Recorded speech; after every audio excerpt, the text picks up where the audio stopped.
Eh mec, c'est pas la Marseillaise là. Ouais mais c'est un bel hymne quoi. Sauf que là tu portes le maillot de l'équipe de France, donc c'est chelou. Ouais t'as pas tort. Envoyez le générique.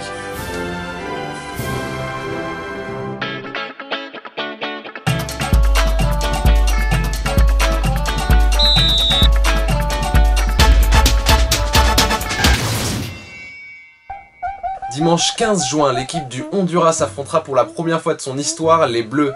L'occasion pour moi de vous présenter cette petite nation de football, assez méconnue du grand public. Vous saurez tout avant Christian Jean-Pierre. Cadeau. L'œil de la Coupe du Monde spéciale adversaire des Bleus, premier épisode. C'est parti.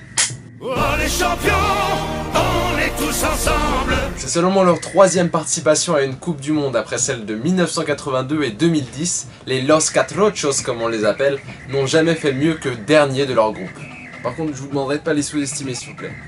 En 2012 au JO, ils ont éliminé quand même l'Espagne en poule. Ils étaient à ça d'éliminer le Brésil de Neymar en quart. Donc attention, méfiance. Tout de suite les points forts. C'est vrai que quand on se penche sur l'équipe type, on se dit qu'il y a pas mal d'inconnus finalement. Faut dire que la plupart ils jouent en MLS ou en Amérique du Sud, mais aussi en Première Ligue. Attention, c'est le cas des deux stars du pays. Roger Espinoza de Wigan et Wilson Palacios de Stoke City. Espinoza c'est plus la technique. Attention, il a une belle frappe.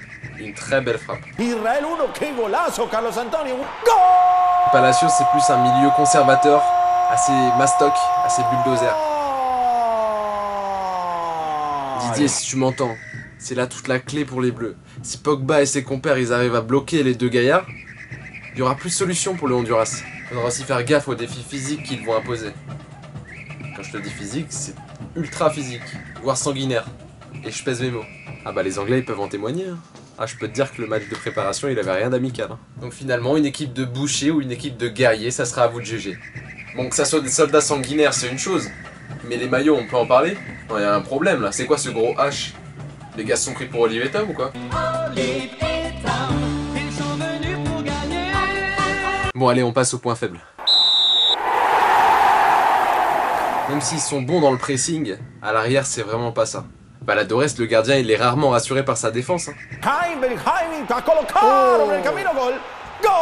Des joueurs comme Griezmann ou Benzema, ça peut les déstabiliser, ils sont techniques.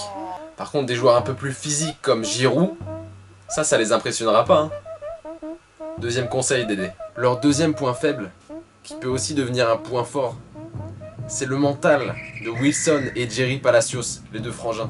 Bah oui, le coach Suarez, il a décidé de pas sélectionner Johnny Palacios, le petit dernier de la famille. Il y a 4 ans en Afrique du Sud, les trois Palacios, ils avaient été le premier trio de frères à disputer une Coupe du Monde pour une seule nation. Historique. Donc Suarez, t'es vraiment un sans cœur. Voilà, ce premier épisode de l'œil de la Coupe du Monde spécial adversaire des Bleus est maintenant terminé. On se retrouve pour le prochain match contre les Suisses. Et puis vous pouvez liker ma page sur Facebook maintenant, l'œil de la Coupe du Monde. Et puis vous abonner à ma chaîne YouTube. Et on fait là. Allez, les Bleus.